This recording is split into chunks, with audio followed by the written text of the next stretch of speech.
Hey everyone, I'm Joe. Today's video is a bit more unusual for me because normally I try to be more precise and more to the point when I'm talking about a particular book or event or anything else.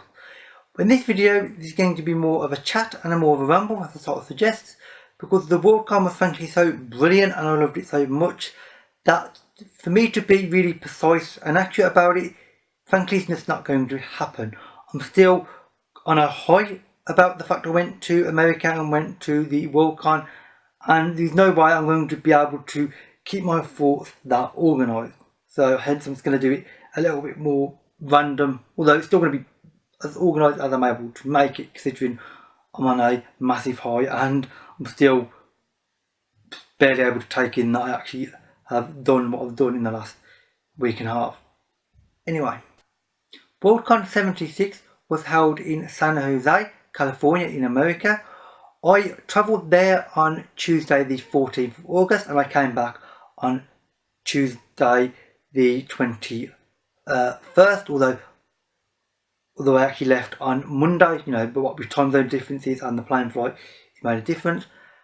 And the WorldCon is a yearly event that moves around different cities around the world. This year happens to be in San Jose, next year it is in Dublin, and it was a brilliant event. It is a big book convention, specifically around science fiction and fantasy, erring more towards the science fiction end, and it is where the Hugo Award ceremony is held. The Hugo Awards and the WorldCon has been held every year since 1939. Obviously there's been a few exceptions here or there, primarily due to World War II, but for the most part it's been almost every year since though. And it is been held, the title of the Hugo Award, by some of the biggest names within science fiction. Indeed, many of the big classic science fiction authors have won the Hugo Award, at least many of them won it several times in fact. So this was a big thing for me to do, and obviously the travel and just going to America on a very personal level was also significant, because up until this point I have only ever been outside the UK once before, and that was with friends of mine. I actually did the travel with friends. This time, whilst I met people on the other end, or the booktubers, whom I greatly appreciate and think are generally brilliant, the travel itself, however, was purely by myself. And this made me very nervous and very apprehensive, because I'm not the best of travellers anyway. So the thought of going to America and then back and having to deal with the airport by myself, which I've never done before, made me horribly nervous. I mean, I really was kind of scared, frankly. But I managed it. I have my boarding passes, which I'm keeping for souvenirs, in case you're wondering. And it went extremely easily and extremely efficiently. I had no problems whatsoever. Everything was well signed in the airport. For instance, I went from Heathrow to San Jose International, in case you're curious, and then back again. Both airports were really easy. I was a little bit apprehensive about Heathrow, because Heathrow happens to be the third largest airport in the world, and I think it's classed as the world's busiest airport. And it's the first time I ever going through an airport by myself, so I was like, not the best combination, going through one of the biggest airports by myself on my first ever trip. But actually, Heathrow was actually remarkably efficient, and I actually liked Heathrow as an airport, and I managed it really well. So at this point I've been back 3 full days, and I've managed to calm down, well, relatively speaking, and it's been quite hard to get back to reality, because for a week I was with a bunch of other booktubers who were all really nice, as I've said, and we were together for the whole week, and then suddenly I come back to England and they're not around anymore, and I've got to do normal day-to-day things, and it feels surreal, especially that last week, because I'll be going out for lunch each day, we're going to panels, we're doing all these really fun things, and then suddenly I come back to England where the weather's drastically different. I mean, in San Jose, the temperatures were really high, but it had super low humidity and no rain.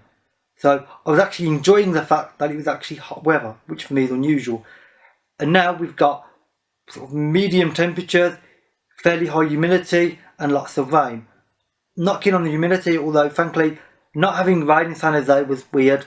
I like rain. I mean, I'm an Englishman. You have to like rain if you're English, because you get a lot of it. So it is nice to see rain again, and it's only just stopped raining, in fact, about half an hour ago, which I was glad of. Makes it all tricky. The thing that made the travel part of it particularly good, however, this time, and indeed we planned it rather well in this regard, is the fact that on the other end in San Jose, I wasn't just making my way to the airport by myself. Paul and Rachel, who are fellow booktubers, who you probably know them if you've known me a while now, but I'll link all their channels as well as everybody else I mentioned in the description box below. They actually came back to the airport because their flight was early in the day and met me, and I really do appreciate it from both of you. So, you know, Rachel and Paul, it means a lot to me that you came back. I mean, yes, I did ask you, would you mind, but you didn't have to, and I appreciated that fact because this was something that was scaring me quite badly, and frankly it was like the biggest hurdle for me to overcome actually for the whole Worldcon. Nothing else about the Worldcon fazed me beforehand. It was just the thought of going to America and getting off the plane and then not knowing exactly where I was. That scares me, and you two made it, well, eliminated that fear. So you two actually helped me make this week possible, frankly, so I do appreciate the two of you. And talking about Rachel and Paul, it was the other booktubers that made this week for me, frankly, brilliant. Because if it had just been by myself, obviously I wouldn't have gone by myself. Having a bunch of other booktubers there, many of whom I've known for quite some time, just made it brilliant and really enjoyable because we hung out. We was talking about books, we was talking about other things, we went to panels together, we had multiple meals together in various interesting restaurants, and the food was really nice as well. Even though I haven't recently long had some food, that is actually making me feel hungry because there was some amazing food that we had, really nice. You know, the few things that I was a little bit unsure about, but for the most part, it was fantastic food. Anyway, I'm not going to talk about food. I am, however, going to talk about the booktubers. And I'm going to talk about them individually because, frankly, each of them are brilliant, so they deserve it. So, first of all, there is Rachel, known as Culinary Booktube. If you weren't aware somehow, I kind of talk about Rachel rather often. Actually, I think at this point, I've talked about Rachel in the previous 4 weeks videos in a row. And that is kind of usual for me. I talk about Rachel virtually every other video I do. I'll mention her name, you know, and blame her for making me read a book. And Rachel, and that is just as fantastic in person as she is in videos, as I knew she would be. She's a really nice person, and she's just Rachel. You know, everybody knows how fantastic she is. I mean, you should do by now because you keep hearing me say how fantastic she is. Unfortunately though, I never got to hug Rachel as well because I was going to hug her on the way back, and there's a slight issue with, she went through the security gate and I actually couldn't get through security at that point because my carrier didn't open up yet. So I missed hugging Rachel, which was really disappointing. I hugged everybody else but not Rachel. So Rachel, next year in Dublin, the first thing I'm going to do is hug you. Well, I'll let you put your suitcase down first, then I'm going to hug you. You know, I'll give you a second to put your suitcase down. Next up, there was Paul from Common Touch of Fantasy. He used to be a booktuber up until mid last year, I think it was, but he stopped for personal reasons. However, this, and indeed this will cheer people up, has been reinvigorated by the Worldcon, and he's definitely going to be making videos again in the near future. I believe he will start making videos in September. Obviously it depends when, you know, he can actually get videos made and edited and, you know, what with real life work and things, but it will be very soon though, so, you know, within the next month or so. Paul was my sort of hotel roommate. He waited for me at the airport with Rachel, as I said, and he was very relaxed and very laid back, and that made the week much better for me because I know for Rachel thanked Paul personally in her video because he made Rachel's week much easier because of how relaxed and sort of unbothered he was by anything, and he helped Rachel with you know, sort of organising, you know, the airport stuff, for instance, and he did the same for me. So basically both me and Rachel are extremely grateful for Paul, I know that much, and you know, I owe them a lot, both of them together. Next up was Brie from Brie Reads Books. My main memory of Brie will always be the fact that she was extremely cheerful and always seemed to be laughing at all times, and also the fact that she was mothering both Rachel and at times me as well. She kept making sure that Rachel had, you know, food with her and a drink with her. She kept making sure that I was eating properly. which, you know, was amusing because it was like having one of my sisters along, you know, trying to make sure, you know, Joe, you're making sure you're eating okay and stuff. No, Bree took over that role. So Bree was like one of my big sisters for the week. And again, I am appreciative of Bree for that. And also, Bree suggested various interesting food for me to eat as well, which I did appreciate. Other than the taco was a bit much for me, frankly. It made me want to breathe fire, frankly, but it's still okay. Just a cooler version would have been preferred. Anyway, then there was Claire from Claire Russo, that's the name of her channel. Claire is an English booktuber, although she's actually French by birth. Claire is very passionate about anything that she's interested in, obviously in the confines of the work, and that is obviously books. And she's very to the point and direct, and it's kind of amusing to see and hear her speak sometimes, because she really didn't mince the words. If she didn't like something about the Worldcon, she would say so. And it was actually funny to listen to her, because it's just somebody being that honest and that brutally honest at times was great. And it is actually nice to hear occasionally, because obviously I was being more diplomatic. Claire was still polite but direct, and it was nice to see, and I did like Claire. Then there was Kelsey. Kelsey is known as the Fancy Hat Lady Reads, and indeed she was wearing a hat for virtually the whole week, although a less fancy one than normal, because obviously, you know, going through airports and things, hats would be frankly destroyed. And my main thing thought of Kelsey would be the fact that she was such a sort of cheerful and optimistic person. She always appeared very light in spirit, and I get the impression that she sort of lightens any room up that she's in, because she's so sort of cheerful, and she just thinks about people in such a nice way. And frankly, I really did enjoy talking to Kelsey. And also, for the record, Kelsey, you were, in my personal opinion, the best dressed person at the Worldcon, bar none. Just an aside. Then there was Thomas from SFF 180. Thomas is well known on BookTube. He's a really nice guy. He's very down to earth and very practical, and he's also really interesting to talk to, because he really does know his science fiction. I've been subscribed to him for quite a long time now, for probably 2 years plus. I've never really talked to him that heavily, but I may well, same as everybody in this video, frankly, I will probably end up talking to everybody now a little bit more, because I know what they're like as people now, rather than just a person behind the camera, like, you know, as is the case with me. And Thomas was just a really nice guy, and I did like him being there, you know, and get to know him a bit. Although we didn't talk too much, but, you know, like I say that about anybody, frankly, you know, I never had enough time, frankly, there, because you have a week, and you can't have that many conversations in a week, unfortunately. I wish I had more. And the final two booktubers I want to mention, there is somebody else after these two, is John and Bex from Night Hunter Books. They are an English couple. They actually do videos together. I've only been subscribed to them about a month before I actually went to the Worldcon, so I can't say too much about them because I don't know them as well as everybody else, but they were both really nice. They were actually having a holiday over there before the Worldcon started, and indeed, as of the time that I am filming this particular video, they are still in America, although not for much longer. Actually, I think they've got less than a day in America, and then they're back in England. And I found out they actually live fairly close to me, about 80 or 90 miles away. So they're actually about the closest booktubers I know living to me as well, which is actually surprising. I didn't expect to find anybody that close to me in England, but I have. And the last person I'm going to mention is not a booktuber, but he's actually a very long-term subscriber of mine, and that is Avakida. Now, she is somebody that has been subscribed to me for, at this point, at least 2 years. It could be a lot longer than that. I mean, for all I know, she could be 3 years or even 4. I mean, I've been on BookTube 4.5 now. And I know she's one of the very oldest booktubers that I can actually remember talking to. And I've always liked talking to her as well, because she reads an interesting selection of books. And she always watches all my videos and comments, which is always really nice to see. And she also, I bumped into her one day when we was going into a panel. She saw Rachel and then she saw me.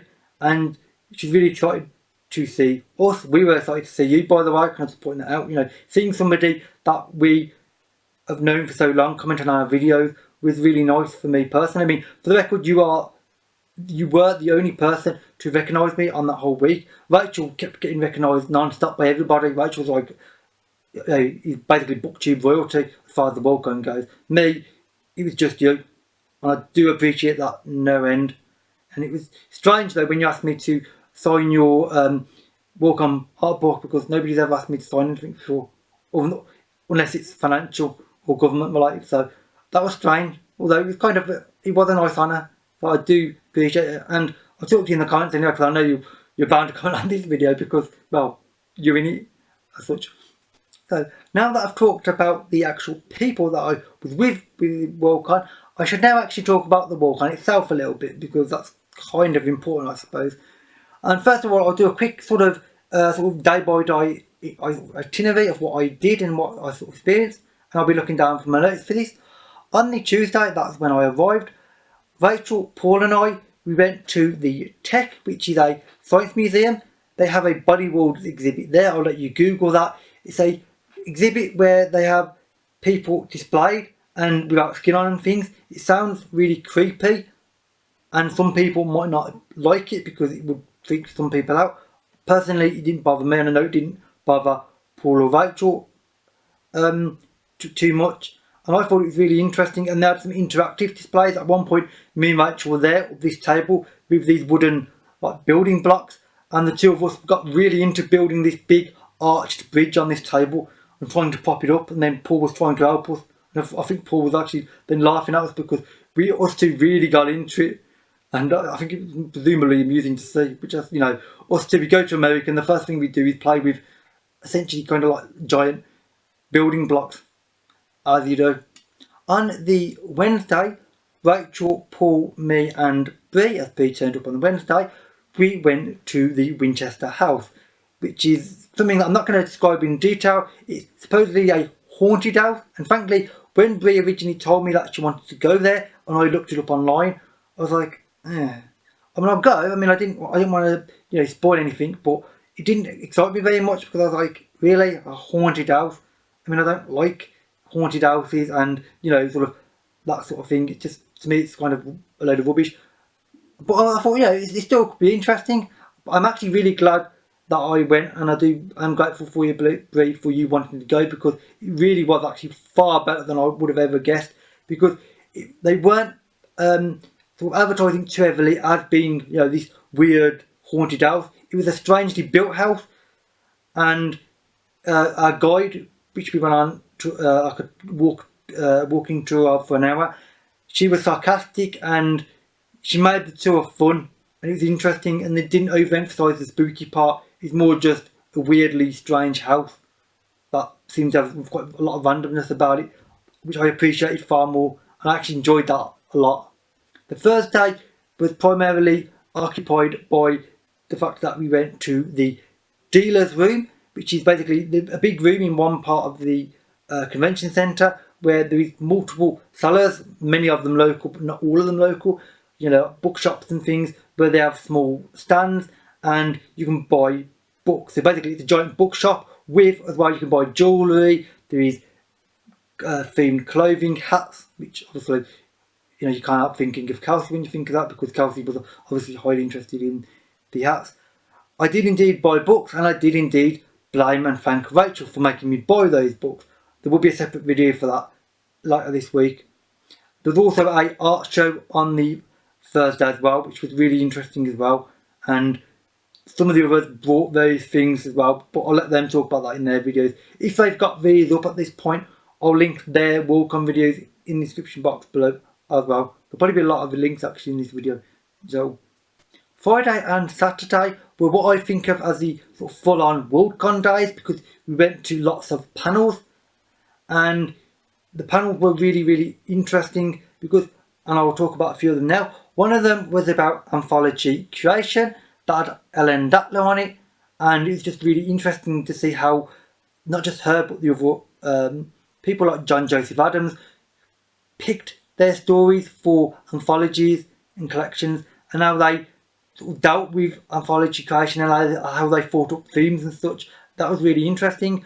There was another called Silence in the Library, which was obviously to do with libraries. That was really quite interesting because they had several people, academic people who work in some of the very large libraries in America. The one woman the sort of primary woman. She used to work in the Library of Congress. She now works in one of the other large library systems in America, I forget which. And that talk was really interesting, about, it was slightly academic, but also, lots of sarcasm, and it was actually really fun.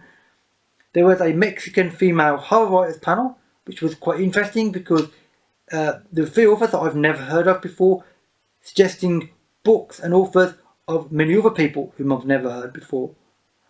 I was personally not going to be bothering making notes because Rachel and Brie were basically taking notes of every single name they mentioned, so I'll just get the authors and the books from them, from their Goodreads and such. But there's some really interesting books they talked about, and they were just interesting to listen to. Then there was a Fantasy Aliens panel, which was also really interesting because they were talking about when you have certain monsters and creatures, how do you define them between being fantasy or science fiction? And where do you draw the line? That was a really interesting one. There were several books that it's made me think of, and indeed several books I will be wanting to read in the near future because of that. And I saw that with Kelsey. I know Kelsey really enjoyed that one as well. That was quite an interesting one because they talked in a really interesting manner about it and brought up ideas that I wouldn't have thought of. And the last panel I'm going to talk about, although there's actually nearly twice this number of panels in total that I went to, but obviously I'm only choosing a choice few, otherwise this video is going to be horribly long. And also I can't remember all the details of all of them, they blur together a bit, is audiobooks. Now this might seem a strange one for me to actually really enjoy because I actually haven't listened to an audiobook in at least 8 or 9 years, possibly even 10 at this point. I went to this with Kelsey because she was really interested in seeing it, so I thought I'd go along because I had no other panel to go to at that time. And I'm really glad I did because actually it was really interesting to hear and see how they create audiobooks and the process behind it. I know Kelsey was very interested in this, something that she would love to do herself, and I just thought it was really interesting. It's not something I considered, but I would love to try listen to some audiobooks at some point. When exactly, I'm not sure, but I'll find time for them sometime. And the first panel goes, that's all I'm going to talk about for now. There were a lot more panels. If you would like to know anything about any particular panels, then please ask me. I can describe them in a certain amount of detail. Obviously some of them will blur together, but that's to be expected. And that's almost it for this video. Now the one thing I want to say is that Rachel Calinardi, we was all very proud of her because we found out on the Sunday night, no, was it Saturday night? Either on Saturday night or Sunday night, I can't remember which now. No, Sunday night actually, after the Yugos ceremony itself. Oh, and the Yugo ceremony was on the Sunday and it was brilliant. Anyway, on about Rachel. We found out after the Yugo ceremony had finished, or just as it was finishing, that Rachel had actually made the long list for the Fancast category. The Fancast category is for, at least it has been up until now, for podcasts and blogs, and now it is including BookTube. And Rachel is the first ever booktuber to make it onto the Fancast category long list ever. She was actually 12th on it. Next year she will of course be on the short list, and if she doesn't win a Yugo next year, then she will definitely win one the year after, because as I keep pointing out video after video, Rachel's kind of great, and she's really eloquent and intelligent, and she really knows the books. So, she will win a Yugo. I mean, if not for Fancast, she'll win it for something else, because she's kind of great in general. Anyway, and we're all very proud of Rachel, and excited. Although laughed at the time, Rachel was actually in her hotel with just Kelsey, I think, at the time. So I was sort of felt a bit sorry for her, because then it's like, but she had a flight the next day. I was like, hopefully Rachel actually manages to calm down so she can actually fly without feeling tired. I think she managed it overall, but yeah, it did concern me a bit, because I was like, please Rachel, just calm down and go to sleep so you can go on your plane nice and calmly. And that's almost it. Now overall it was just a fantastic experience. I loved the whole week. I loved all the people that I was with. I mean, you can tell that for the fact that half this video is just talking about the other booktubers, which, considering it's meant to be a walk-on video, you would expect more walk-on in it, but it's the booktubers that made this for me. It really was. Without them, this week would have been nothing, and frankly I wouldn't have gone without them. The walk-on next year in 2019, as I said at the start of the video, walk-on changes cities every year, is in Dublin, Ireland. yeah, Dublin Island is remarkably easy for me to get to. I mean, stupidly, it's also extremely cheap for me to get to. So I will be in Dublin Island for the walk-on. I'm pretty sure I know Rachel will be, sure of something significant happening in her personal life. I know Paul wants to be there. Thomas will almost certainly be there. Kelsey, I think, would happily go, although obviously it depends on, you know, real life work commitments and such. So I hope to see Kelsey there as well. And I know Brie will be there as well. So next year will be brilliant. And I know several of the UK booktubers that I know will be there as well. So our booktube group will be a little bit bigger next year, I think, than this year. Although that will make fitting into restaurants a bit interesting, because even this time we had issues with tables. So if you have like a group of like 12, 13 people, then we're definitely going to have issues with who sits at which table in the restaurants, because there won't be big enough places, at least not that many of them. Anyway, that's spoiling for next year. I just loved it. Brilliant week. If you went there, then let me know what you saw and what you experienced and what it was like for you. If you want to go again, you know, please leave a comment and we can have a talk. And, you know, if you're going next year, please let me know. And obviously I will do a video before next year, you know, close to the time. And then you can say whether you're going and we can meet up and say hello and stuff. And overall, this is a week I will never forget for the rest of my life. This is an iconic week for me. That this was. It made me think about things that I don't normally consider. It's made me think that there were booktubers are doing things that I want to do, and I'm just sort of dawdling along with my life in a way, which, I mean, it's fine at times, but I don't want to be doing this too much longer. So I want to make some changes in my life, in my personal life, and in many other respects as well. So this is really has made me think more than you'd imagine, actually. Maybe a holiday to some people, but for me it really was quite an iconic trip, and I'm going to remember this literally forever. I mean, I got really no choice. I've got an extremely good memory. Anyway, that's it. Thank you for watching. There will be a book haul video to do with the walk-on later in the week, and that is it. So thank you for watching, and I'll see you another day. Bye for now.